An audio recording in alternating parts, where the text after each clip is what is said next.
Hello mga kumarites, syempre pagkatapos nga natin mag-grocery ay mag-display naman tayo. Deliver nga po ito dito sa bahay dahil umabot nga rin po ito ng 6,500 mahigit. Kung mga kumarites, pasensya na talaga sa aking suot dahil ganito po talaga akong manamit. Feeling ko kasi nasasakal ako pag nagsusuot nga po ako ng t-shirt at pag nagpapantalo. Hindi kaya pag nakamaong nga po ako na short, puporma lang talaga ako ng suot na damit pag pupunta nga po ako sa school. O di kaya pag sa mga lugar na hindi pwedeng magsuot ng mga ganito. Nakikiliti din kasi talaga yung liig ko kumarites pag ako nga po ay naka-t-shirt.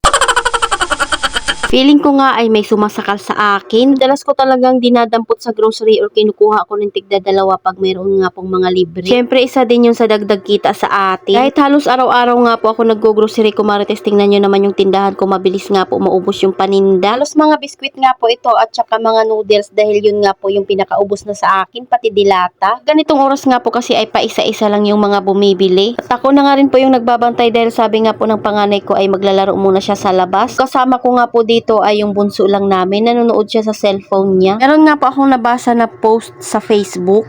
Ang sabi nga po na maswerte nga daw yung mister na marunong yung misis maghawak ng pera, malinis sa bahay at magaling mag-alaga ng anak. Kayang alagaan din yung sarili. Meron nga rin pong nag-comment na mister doon kumarite. Magiging ganun nga lang daw yung misis kung marunong ka ring tumulong sa kanya. Kung kaya mo siyang tulungan pagdating sa gawaing bahay at kaya mong ibigay yung mga pangangailangan niya. At kaya mo rin siyang tulungan pagdating sa pag-aalaga ng anak. Totoo naman yun kumarites dahil kung gusto mo nga mag-ayos yung misis mo ay bigyan mo ng pambili ng pampaganda. Dahil madalas nga po yung mga binibigay lang ng mister sa misis ay pambili lang ng mga pagkain at pambayad sa mga bayarin. Syempre yung ibang misis ay uunahin nga naman talaga yung mga pangangailangan ng mga anak at ng pamilya. Ako talaga kumarites dahil hilig ko nga rin talaga ang mag-skincare kaya nagbebenta nga rin po ako ng mga beauty product. Sinabi ko nga kay Jowa yun na unang beses ko palang mag-try sa Pamela product ay sabi ko nga sa kanya ay mag-online seller nga ako. Magpupuhunan nga po ako bilang reseller. Mayag din naman siya kaagad kumarites. Una nga daw po ang bahala. Siyempre pag online seller kayo yung binibenta mo ay yun din yung gagamitin mo. Iban sa meron na akong skincare ay nakakatulong pa ako sa aming mga gastusin. Tapos ang next ko nga pong naisip ay magkaroon kami ng munting tindahan. Umpisa rin talaga yun kumarites sa pag-online ko ng aking mga paninda bago nga po ako nagkaroon ng tindahan. At kung ano-ano na nga rin po talaga yung mga binibenta ko. Bango, mga lip tint, bedsheet at saka ng mga damit. Bebenta nga rin po ako dati ng mga pagkain. Tapos yung pinakauna nga po naming tindahan nun kumarites ay parang kalahating di pa lang. Pinakapintuan nga lang po talaga yung tindahan namin. Tapos sa likod ng tindahan namin ay higaan kaagad. At ang sabi nga po ng mga tao dati yung bahay namin ay underground. Mukha nga po siyang bahay ng kalapate. Dahil yung pinakabubong nga po namin ay tambakan ng mga gulong at kung ano-ano pang anik-anik.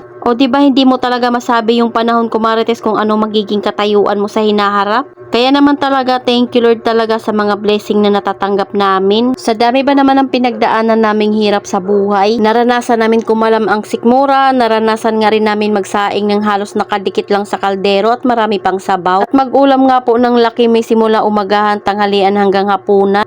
At sobrang dami din ng sabaw ng Lakimi para nga po magkasya sa amin. Pero syempre kahit nahirapan nga kami noon kumarites ay hindi naman namin pinaranas sa anak namin. Dahil isa pa nga po yung anak namin yung naranasan namin iyo. Tapos siya nga po ay may gatas at saka diaper. Kaya nung nagkaroon nga po kami ng pangalawang anak ay nag-breastfeed nga po ako noon dahil ayaw ko na nga pong gumastos sa gatas. Dahil para nga po sa amin mahal na po talaga yung gatas dati. Lalo na siguro ngayon. Kaya dun sa nangangarap na magkaroon ng tindahan ay wag nyo nga pong hintuan sa pagdadasal. Siyempre kailangan din talaga natin ng sipag at tiyaga. Diskarte kung paano magkaroon ng puhunan. Hindi rin talaga maganda magumpisa ng puhunan kung utang nga po yung pinakapuhunan mo. Dahil yung tutubuin ng tindahan mo ay mapupunta lang yan sa inutangan mo. Maganda nga po magumpisa kahit maliit lang ang puhunan basta hindi mo inutang. At least mapapaikot mo nga iyon ng maayos. Pero kung merong magpapautang sa inyo na walang tubo ay mas maganda nga po iyon. Para at least mapapaikot nyo nga yung puhunan na walang ibang iniisip. Huwag na wag talagang sumagi sa isip nyo na hindi magbayad sa inutangan or utang. Dahil isa yun sa nagbibigay nga po ng bigat sa buhay. Kaya dapat mayroon talaga tayong kusang magbayad sa utang natin, lalo na nga po pag mayroon tayong tindahan. Dahil ang pangungutang nga po ng hindi pagbabayad ay parang pagnanakaw na rin iyon. Mahihirapan ka pa nga magbayad ay kausapin mo na lang ng maayos yung inutangan mo. Na magbabayad ka rin naman pag nakakaluwag ka na. Kaya kailangan mong tuparin iyon kumarites para naman hindi sabihin na puro ka pangako. Kahit maghulog-hulog ka lang hanggang sa matapos nga po yung pagkakautang mo. Minsan talaga yung mga nagpapautang ay hindi na nga po iyan naniningil. Dahil Dahil nagsawa na nga po iyan, lalo na nga kung puro na nga po pangako. Hindi naman kasi sila ang magdadala niyan, kumarites, kung hindi tayong nangungutang, yung taong umuutang. Kaya wag din talaga tayong magalit, kumarites, kung may naniningil sa atin na kahit maliit lang na halaga ay sinisingil tayo. Dahil iba po talaga ang bigay sa utang. Kaya kung nagkaroon tayo ng ekstrang pera, kumarites, ay subukan nating magbigay sa mga pinagkakautangan. O diba parang nasubrahan na naman nga po ako ng kadaldalan. Toong buhay talaga, kumarites, madaldal po talaga ako. Pero ngayon nga po, ang kadaldalan ko na lang ay kayo. Dahil ito na nga lang po talaga yung ginagawa ko, kumarites. Hindi na rin talaga ako yung dating nakikipagmaritesan sa labas. Ito nga po yung advantage ng pagiging content creator. Nakakalinis na ng bahay, nakakaayos ng paninda dahil sa pagkukontent at saka kumikita pa. Kahapon nga po ito na video, kumarites, at sahod nga po ni Jowa. Tingnan mo naman yung anak ko at nakaabang na sa kanya. Tuwa nga siya at nakakita siya ng pasalubong. May bitbit nga po yung papa niya na milk tea at saka corn dog. Simpleng kasiyahan ng mga anak na masaya na rin tayo. So ayan lang muna, kumarites. Kung may katanungan nga kayo ay pwede kayong magtanong sa comment section. Salamat sa panonood. Follow for more. God bless us. At sana i-share nyo na nga rin po itong aking video.